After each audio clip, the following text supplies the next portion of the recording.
Welcome to Phil and Ted's Sexy Boomer Show. I'm Ted Bonnet. And I'm Phil Proctor. Hi, Phil. I can't hear myself or you. You can't? Over the earphones. What? No.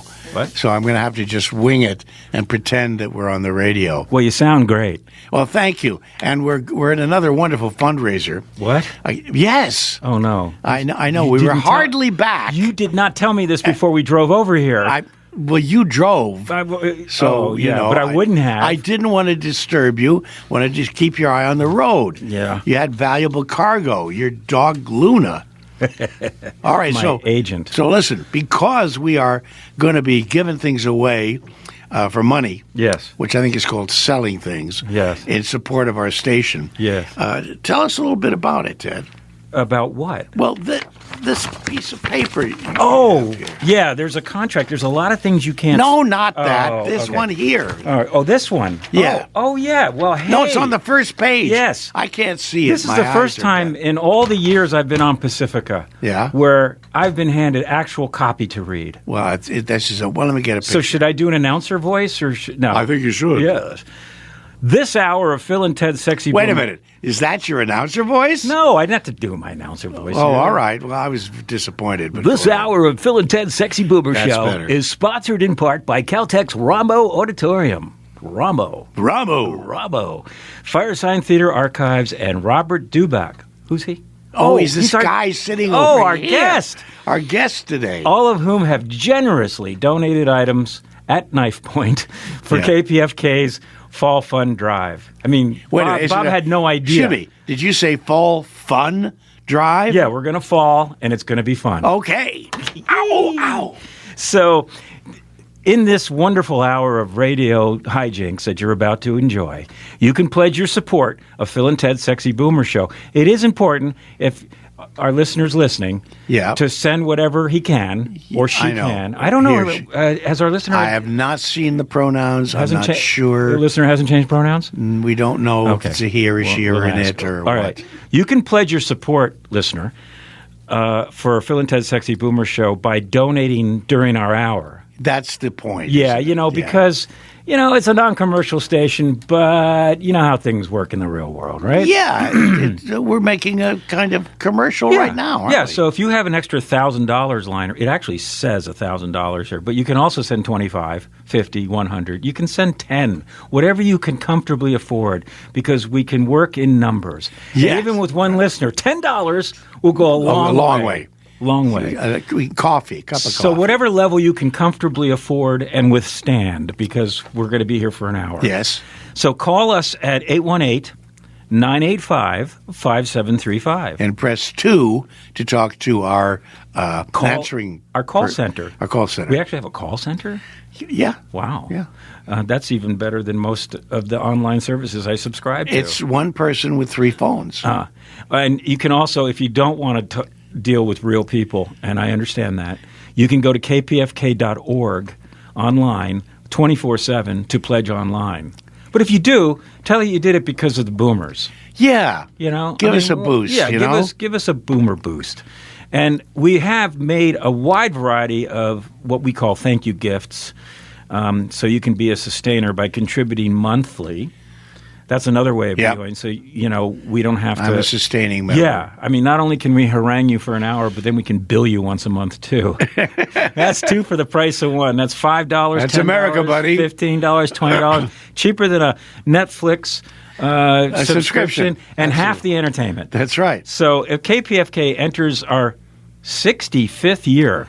No. Wow. Know that your support keeps our airwaves free and independent. Yes. And that is, on all kidding aside, and believe me, though, I have plenty of time to put the kidding aside today, but seriously, we are the only station of its kind in that we have no outside sponsorships, no even... Yep. No suits or... No politically charged foundations that fund...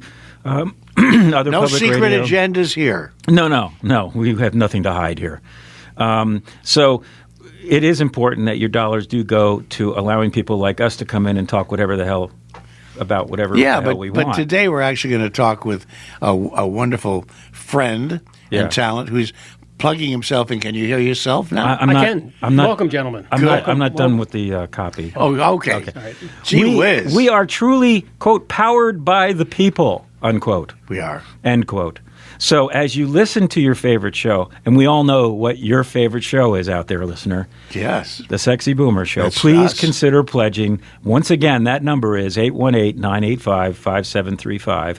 And it's an easy one to remember, isn't it? 818-985-5735. And then when you do that, press 2, and you will go right down the rabbit hole and speak to somebody. Unless you're calling on a rotary phone, Yeah. in which case you have to dial 2. And if you're really a shut-in and don't like to talk to anybody, just go online to kpfk.org, and you can Absolutely. also send money to that. So we'll go over our fabulous premiums, but A little think later. Our guest is falling asleep, so I think it's time to Yes, let's introduce him. And this is also some really brilliantly written copy. Well, It's this good is to thanks see to our producer. wonderful producer, Donna. Donna did all Donna Walker wrote this. Phil and Ted, kickoffs at KPFK's Fall Fun Drive. We do?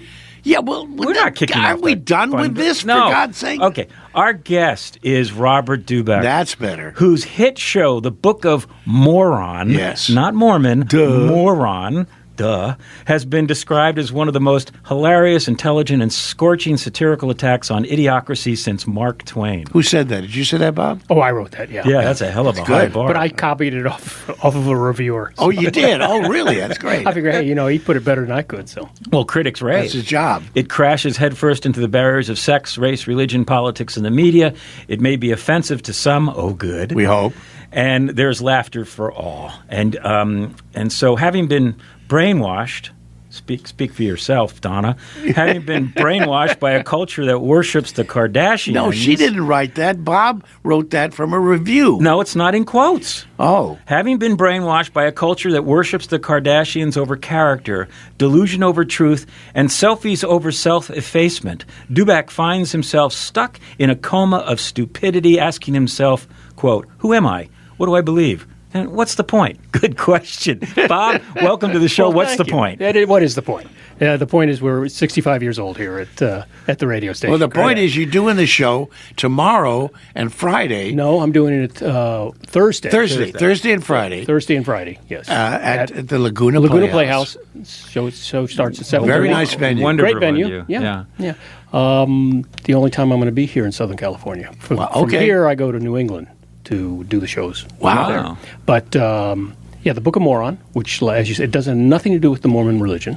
Mm-hmm. It's about stupidity and what has completely Wow. encompassed us for the past Very timely. decade. Very timely. It was Yeah, timely. but It when was did timely you- when did 15 you years. first- 15 years ago, I started writing. 15 it, so- years ago you Yeah. wrote this. Wow. So is it fair? You're a monologist. Yes, but there's the show. I mean, it's more than just stand up. Yeah, it's hard to kind describe of, what you it's, do, It's a really. bit of theater. I portray a bunch of different characters in this show. The conceit is that I'm in a coma, and I've been put there by stupidity and ignorance, which has blossomed all over our culture. Yeah. Or as we call it, cable television. So I need to wake up from this, deep sleep of stupidity. So within me trying to wake up, I have 5 inner voices. We all have our little inner voices that we Yes. identify with. I've got my voice of reason, my common sense, my inner child, my inner moron, and of course my inner.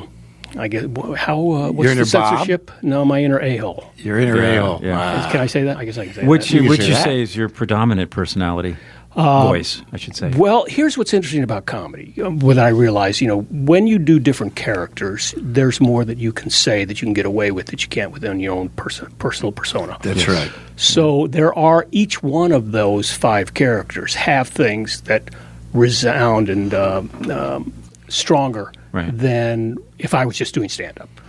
So I particularly do like the inner a-hole.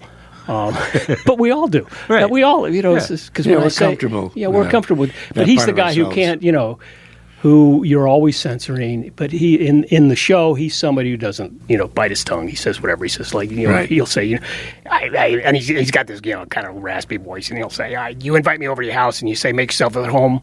I'll say, "All right, get out." So he will say the things that He's on The wants to say. Bachelorette now, the Golden Bachelorette, I think. I think there's a bunch of them. Yeah. So putting on a mask, if you will, frees you a little bit. Right, it does. And it helps drive the story. So the story is, like I said, this guy is in a coma. And he's searching for the truth. Now, what we don't realize is there's 4 levels of truth. There is the illusion of truth, which is what most of us live in.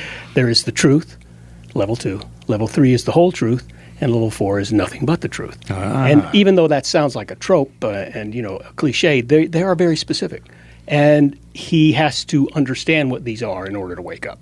So it's got this kind of gravitas of depth to it, but it's funny. As all good entertainment does, it reflects contemporary culture and a situation, which is, I imagine, very fertile ground for your show these days, given what's going on. I mean, the only problem with the shows that, or not the problem, but the difficulty in the shows that I do as opposed to doing late night talk shows is you can address what happened that day or that week, make a joke about it, and then boom, it's gone. You go on to the next idiotic thing that happens. I can't really do that. So it has to be more, what I talk about is more trends than fads. Fads don't last as long as, So it's... but over the years, you've found themes that have resonated with the audience. Yeah, I mean, this is the second of the 3 shows that I do, so... Yeah, tell the folks about the other shows you do. Well, the first one that I started is called The Male Intellect, an Oxymoron. I saw that on Broadway. Yes, you did. But it was off Broadway. Thanks, though. Okay. Thanks anyway. I thought it was Broadway quality. It was Broadway quality. Thank you very much. And that's a show that's about men and women trying to figure out what women want. And it's the same conceit where I take 5 different guys who think they know what women want and try to teach this younger guy, what to do. And, of course, they fail. Oh, man, that sounds like the Four Stooges. Yeah, it is. Yeah. With Chico having a very resounding presence. And then there's the Book of Moron, which I wrote after I started seeing this kind of level of people worshiping ignorance. Yeah. We talked about this a little at lunch where, people will say, my ignorance is just, it's an old trope. My ignorance is just as important as your opinion or your science. That's right. But I noticed this happening when I was performing the Male Intellect around the country. And I don't always play in major cities around. There's theaters everywhere. Sure. I noticed how the reaction to some of the jokes had a different payoff. I mean, it was still funny, but I could, as comedians, we know there's a different laughter. There's a different kind of laughter. That's right. An embracement of it. So I says, well, why this thing is universal? Why are people not laughing the same way? They're either laughing more. Yeah. Or they're more engaged, or they're more trying to distance themselves. And I realized at that point, I says, I'm getting into these parts of the country where, I hate to say it, but our ignorance was getting more and more fertile. So I'm trying to realize what that was, and that's what made me start writing the Book of Moron, which is, where does this how did all of us get completely bombarded and think that ignorance is a good thing to manifest and to present to other people. And then, of course, the third show is all these shows that I do have a tendency to kind of push the line at the time I write them. Right. And then the people get used to it. You're culturally challenging. Right. When I wrote the Book of Moron, originally, this was before the Book of Mormon was on Broadway. It was on Broadway. So there was pushback just from the title. The Book of Moron, sure. Because people thought I was making fun of the Mormon Church. But then when the Book of Mormon came out and really made fun of the Mormon Church, okay. Then it was okay. Yeah. But I had to call it something else because theaters wouldn't even book it. They were afraid. It was like, the vagina monologues years ago. Yeah, you couldn't say that. You couldn't even print it in the about paper. the Book of Mormon was all the LDS people I know couldn't wait to see it. Yeah. And when I saw it here in L.A., it was, riotous laughing. Yeah. But when I saw it on a Sunday matinee a block from the main temple in Salt Lake City, the laughter was even more uproarious because they got the inside jokes. Sure. And it was very interesting. I ended up seeing the show about 4 times and came away realizing every time I saw it, it was less making fun of the church than it was making fun with. It was kind of an inside joke, idiosyncrasies of it. And, and in a way, it was oddly, especially given those guys, it was kind of loving in a way. Yeah, I get that. I don't fully agree because I think what they've done is skewered it so much that they're even making the believers realize this is BS to believe in the first place. So, and that's where it leads me to the latest show that I'm doing, which is called Stand Up Jesus, where Jesus comes back as a stand-up comedian, which is completely that's not provocative at all. Yeah, it's I've got so much pushback from people who are afraid to even advertise that. Whereas when people go and see it, I mean, what's interesting is that people who are, I would say Christians, but I need to say that they're non-Christian Christians. Mm-hmm. They're more like the Christian Taliban of our country, who are going to pass judgment. The nationalists. Which is something, wait a minute, you're not supposed to pass judgment. Right. Jesus is the only one who can pass judgment, and he's up there on stage, so you can't tell him, and you can't prove that that's not him. So yeah, you know, that show, hypocrisy. That show has more of an interactive feel to it than the other shows. Yeah, which I think, I mean, it feeds off of that, and that's, the provocative aspect of it. The titles of your shows are obviously provocative. Well, I learned a long time ago if the title is what sells, basically. Okay, so listen, nobody knows who Robert Dubac is. No, right? But they know but they want to know if they're going to have a good time. They will after they see the show. Yeah. But the vagina monocle, monocle. That interesting. That vagina monocle will give you a poke in the eye. Originally called the hoo-ha, the hoo-has, yeah, Chronicles. Of course. And I thought that was better, frankly. Yeah. But anyway. But you have put not only provocative shows together, but you have basically fearlessly gone out and found places to express yourself. Yeah, and it's getting less and less because people they're gun shy about everything, and this is what's really depressing about society. Are we a political correctness period? I mean, you would it's. But it's more hostile in a way. It's more extreme in a way. It is because the extremity comes from people who know what they believe in is BS. Yeah. And they've got such a defense mechanism up when all you got to do is just relax and take the joke. That's what comedy's all about. Their identity is so tied to it. Comedy is about getting people to laugh and release. Well, but if you look, what you wanted to say how Mark Twain fits into all this. So yeah. I don't know if who's that? Yeah. Well, at least I don't have to discuss that amongst the three of us. We do know who it is, but there are, a lot of people who have no idea who the man is. But I think a lot of comedians have followed his path, and this is not something that is hard to figure out. I think it's naturally from a performer's aspect. When Twain first started, just as an author. The books were about Huck Finn, Tom Sawyer, adolescent, basically male, female, kind of, here's what a young boy does, how he grows up. Placed in the particular society at the time. Then he started, rallying against politics. That's right. Yankee in Connecticut's Court, was that the name of it? And then he really got, when he was damaged so badly by just natural terrible events with his family too. Well, no, I mean his wife died. His offspring had he lost faith in this BS kind of religion. So he started writing all of the religious material. Right. And if you see guys, even guys like Carlin and Pryor followed that. Mm-hmm. You'll go through, and that goes though with our age. When I'm in my 20s. And I write The Male Intellect. That's about men and women. That's my bucket list. That's all I'm going to do. Then I get a little older and I guess, we have to understand something about politics. The Book of Mormon is more about not individual politics. It's not Democrats versus Republicans. But it's cultural, And then, of course, Jesus, the Stand Up Jesus show is about religion. And so, but as I get older, and I think all of us go through this. Sure. So you're doing Three Ages of Man. You're doing Book of Moron, which is basically pointing out this inexplicable, well, maybe not entirely inexplicable, but certainly concerning level of willful ignorance, where suddenly it has been acceptable to equate opinion with science by because it's an easy way out of not accepting. My opinion laws. has as much value as your opinion. Yeah. No, it doesn't. Oh, here we go.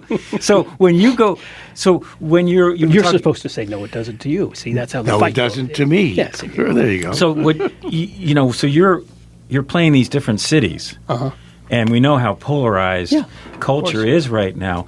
Do you feel as though you're being more, your material is being more confrontational, and how do you play off that? Well, it's not as much because the things that are updated within the show to handle what's going on within the culture, I'm pretty even-handed. Although you can probably tell by listening to me and the radio station we're at, that I do have more progressive tendencies than trying to take away a woman's right to take care of herself. Right. But I do offset the jokes in a political nature. I'll say something like, I got mugged, which is why I'm in the coma. I got hit in the head with a golf club or a pipe or something, and the guy knocked me out cold. I dropped faster than the Democrats' support for Joe Biden, but not as fast as Republicans' support for Ukraine. So, the joke is for both sides. It's like, okay, you're both kind of off. Both sides have their own, insecurities and inefficiencies. Well, how do you deal with the level of awareness? I mean, if things are being dumbed down progressively. Interesting that you bring that up. I've always been aware of that. The first 5 and 10 minutes of every show I did is basically idiot-proof. It's setup, punchline, setup, punchline. To warm them up. And then you've got them hooked, and you finally reel Take them down the path a little bit. So that's, in the male intellect, I do that. Very simple jokes about men and women. Yeah. In the book of Moron, it's who am I? What do I believe in? What's the point? Big questions. Where are my keys? What's my password? Who's my daddy? Do I believe in heaven and hell or other parallel universes? Well, so so that starts out. It's very simple to laugh at that and not bring any baggage into it. No judgment. Right. So then that puts the audience at ease. Yes. And realize, okay, this is not going to be awkward. Yeah, I'm not doing a 5-minute set. I'm doing an hour and 20. So obviously, when you wrote the show, you put a lot of thought to the idiocracy, or as we like to call it, the idiocracy. I mean, when you see, you're doing a show in Laguna this week, and the backdrop is a presidential election. You're playing Orange County, which is going more purple than it's been red in recent years, but nonetheless Trump country in some respects. But you would think in the beach it wouldn't be. But no, maybe Laguna not. is more of an arts community. Yeah, well, it has been in the past. But believe me, it's been infiltrated. I was already there. They're being overwhelmed by tourism right now. Really, that's a major. But I guess the question is, how do you personally account for somebody like Donald Trump, who we know what he does, we know what he's done, and we know what he's saying, and we know he's a moron, and yet the polls are telling us supposedly that things are still neck and neck, which I think is probably neck and redneck. I mean, I think to a point. I think the outcome will be a little different, but. Because it is so absurd, it is so the contrast is so great. But the question is, how did, in your opinion, thinking this through, how the hell, how the hell did we get to this point? Yeah, it's tough grappling with because the main everybody thinks. Look, we talked earlier about how there's an entitlement the minute you step foot in America.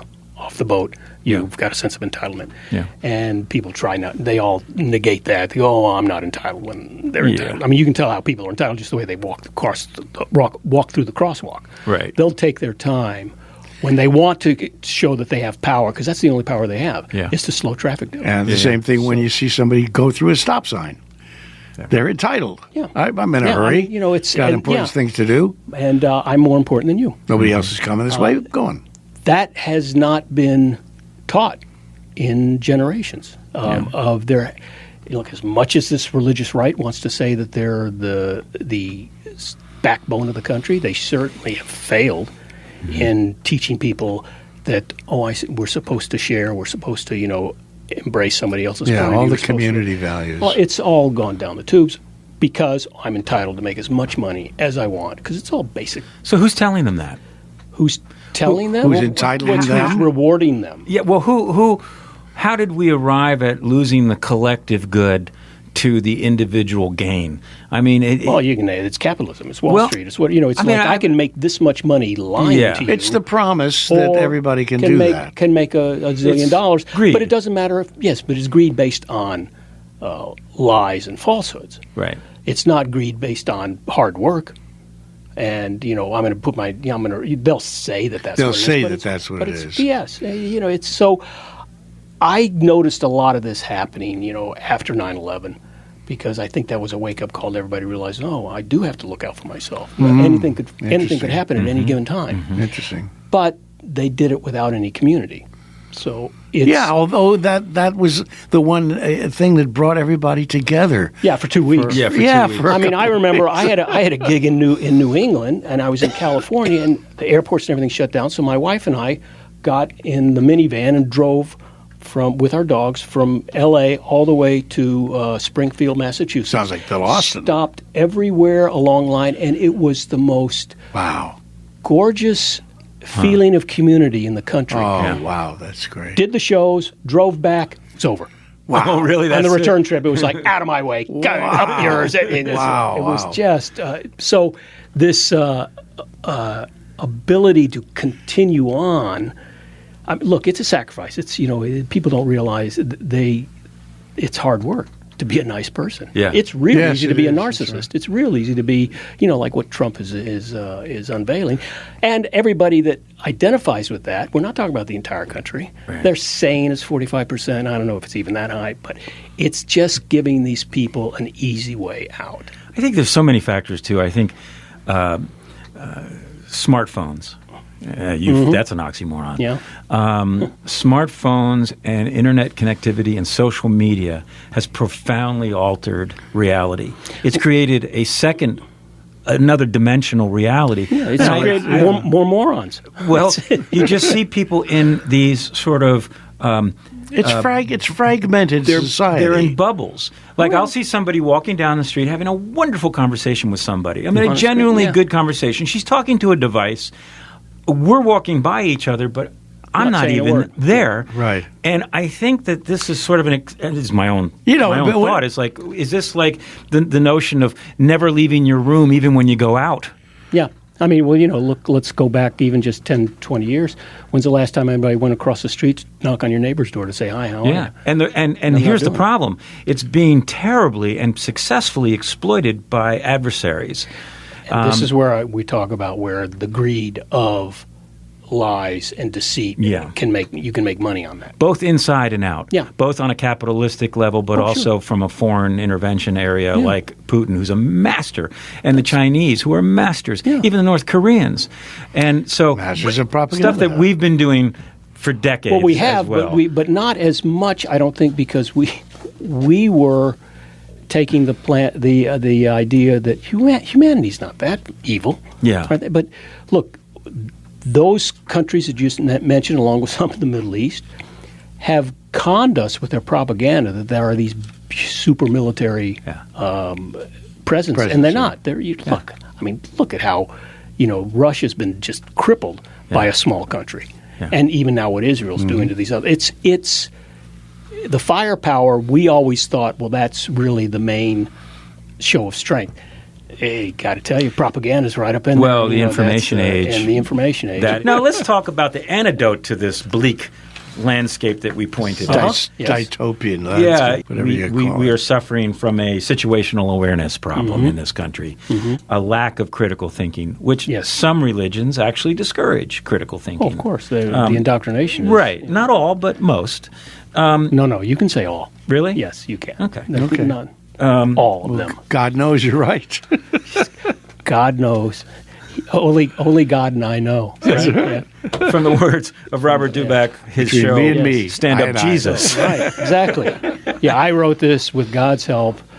And God what was it writing means, through only you. God knows. So, was Mark, when you do these shows where you're really pushing the envelope a little bit, I would imagine that you're attempting to not only sell tickets and make a living, but you're also trying to create an aha moment, right? Yes, and there is in all of them. In the Book of Moron, there is a easy answer to who am I. Uh-huh. I mean, you got to pay $75. Yeah, come and find out. And it's such an obvious. I think everybody's aware of it, but when it is displayed through theater and through the There's an aha there's a big moment. aha. Very satisfying. I think the late night shows have done a yeoman's job in keeping people sort Informed. of sane. Sane, yeah. Yeah, that is. and I think that's going to help. Do you think that we're in the late stages of some awful fever in this country? Or a major well, upheaval or change. Couple of yes, but into kind of explain it, at least from my perspective, my opinion of ignorance is, I think this huge amount of just vomit that's coming out from the misinformation is the sound of a death rattle. I think it is something dying, and regrettably, it's being worn by the conservative movement. And even, boomers. Well, us, yeah, but it's still not a sexy boomer. No, they're just talking about regular boomers. No. The sexy and sexy boomers sort of code for relevant. It is. It's also an oxymoron. So, but this whole something is going to give now. Granted, if it works against or in favor of what the general populace is, because we all know that the general population, and in all the elections, the most votes don't necessarily make the winner. Right. So, I mean, that's our electoral college. We have to. It just struck me that we've reached a tipping point, but we're not going to tax it. Yeah. Sorry. We'll find a way. But, we'll tax it. So it's this ability or lack of it. Whatever happens, I think there is going to be a massive. Do you think something's good going to come out of it? Implosion. It is. And There out is of an the implosion. something good will come out of it. Well, that's the Big Bang Theory. Well, I think timing is everything, right? And if Trump does not succeed, and then he's out, he's done. Yeah, he is. But I think that the militia and the extremists behind him understand that too. So I would unfortunately fear the possibility of disruption again. But look, you're talking about a whole group of people that believe in fantasy. They believe what they see in movies and television is real. Mm-hmm. We have all seen the minute these guys get exposed to something, they bend and cripple and cry like little babies. It may be small little pockets, but it's not going. Well, Trump himself is afraid to debate a woman.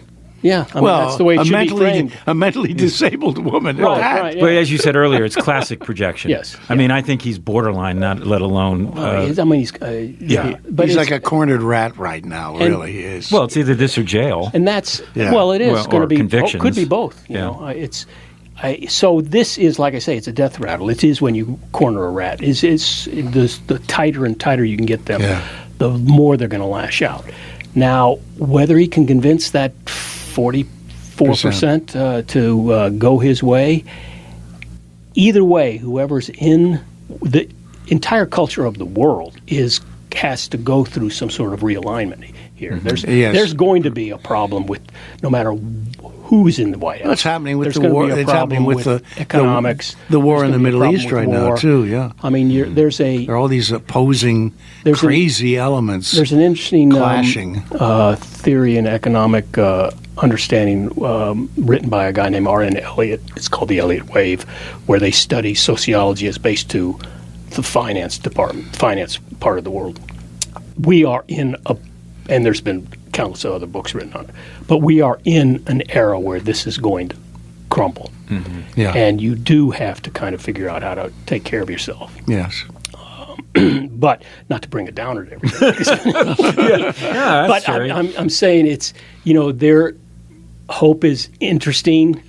It's just as vapid as ignorance, because it's not. There's nothing concrete about it. Right. You do have this terrible sign of culture that we're talking about that is fueled by fantasy. Look, you have a guy this was 15 years ago on the floor of Congress, when they were talking about torture. What was it, Gomper? I think it was from Texas. He got up and said, well, if it works for Jack Bauer, it's going to work for our military. And it's like, we're talking about waterboarding. The author, right. No, but it works on television. It works on television. But you do have, all these militias, all these people who think that they're living some kind of Rambo life, that, even Rambo isn't Rambo. And that's a very, very just demonstrative, loud minority, probably very, fringe. Yeah. I have great hope because I think the Harris campaign has engaged the youth, and I think and other cultures. Yes, and I think that and I would argue the point that there are probably a lot of Republican wives. Oh yeah, and Republican husbands who have realized that the situation has transcended politics and is now in a much more dangerous area of you know what? I just want to calm down. Yeah. I'm tired of this chaos. Tired of this chaos. And that's what he is. He's a human wrecking ball. Always has been. People like to say that this is the greatest threat to democracy in the history of the republic. Yeah. Do you think it is?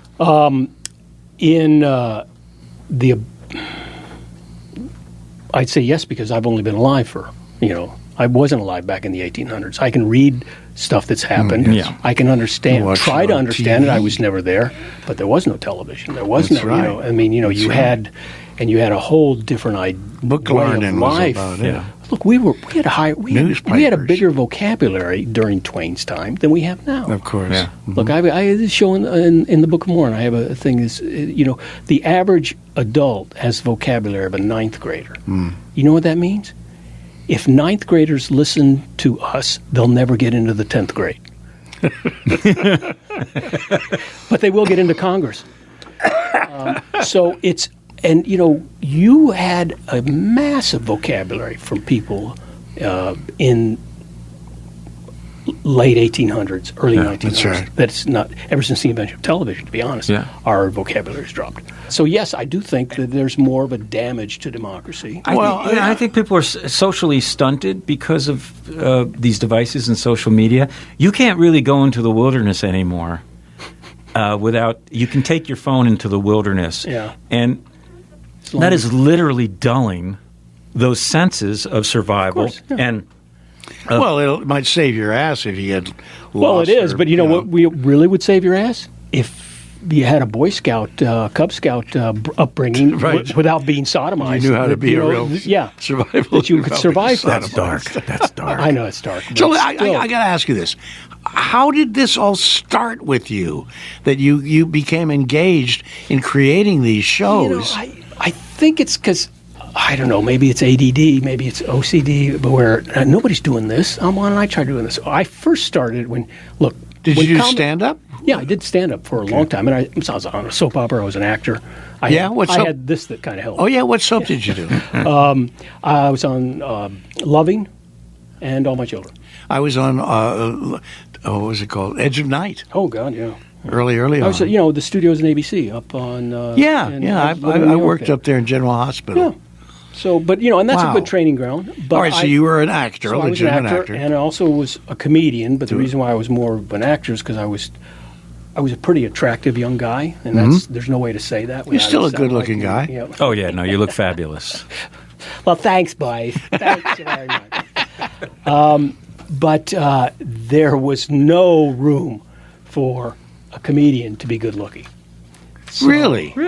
Yeah. Well, but I mean now. Now well, they come and say it's great for television. Yeah. Great for a sitcom, whatever.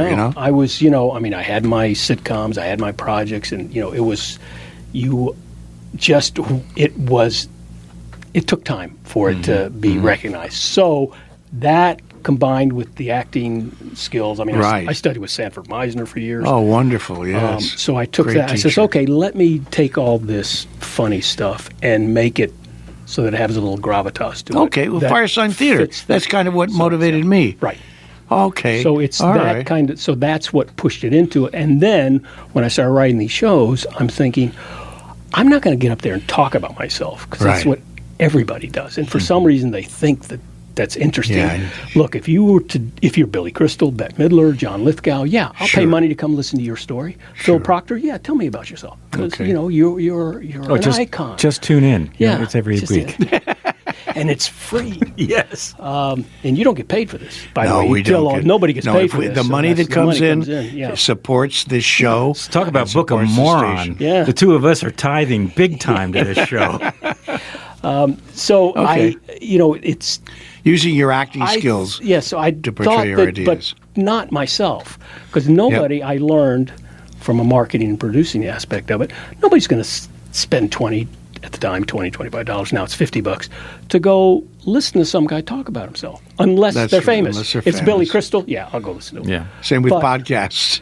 Kind of. Yeah. Yeah. I mean, it's.